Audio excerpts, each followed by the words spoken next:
Hello, Wabash. This is Wabash Plain Dealer reporter Nick Van Heest, once again bringing you tomorrow's headlines. Tomorrow's headlines is basically a sneak peek at what will appear in the print edition of our paper tomorrow, on Tuesday. You can also access articles online at www.wabashplaindealer.com. Links to our online articles can be found on the Plain Dealer's Facebook and Twitter pages. Well, Wabash, at the risk of sounding like a broken record, it looks like we could be in for yet another winter storm this week. The National Weather Service has predicted from 6 to 10 inches of snow to fall on Tuesday night. They've also declared a winter storm watch, which will go from Tuesday afternoon to Wednesday afternoon. I spoke with County Highway Superintendent John Martin and also with Wabash City Streets Superintendent Scott Richardson.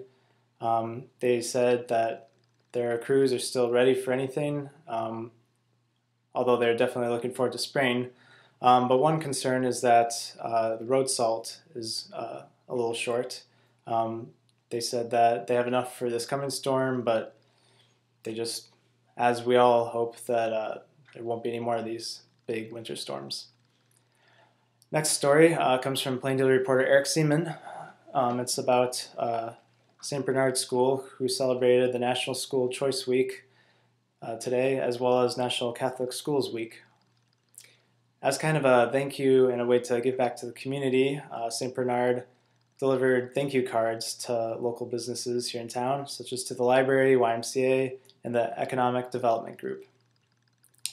Our next story in tomorrow's paper also comes from Eric Seaman, and it has to do with the I-STEP testing for grades 3 through 8.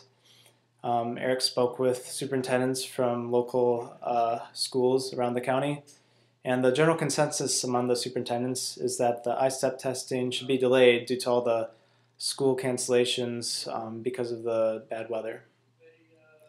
Our next front page story is one I wrote. I was on hand at the county commissioner meeting this morning.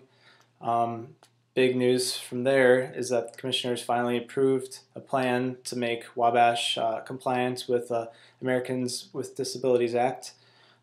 They'll upgrade buildings and sidewalks and intersections across the county to make them ADA compliant. It will cost an estimated $670,000 to implement, but the plan could be years before it's fully completed. Our final front page story comes from managing editor Joseph Slation, who reported about the Tri-Chamber Expo, which is coming up March 7th through 8th at the Honeywell Center. The Tri-Chamber Expo is hosted by the Wabash, North Manchester, and Peru Chambers of Commerce.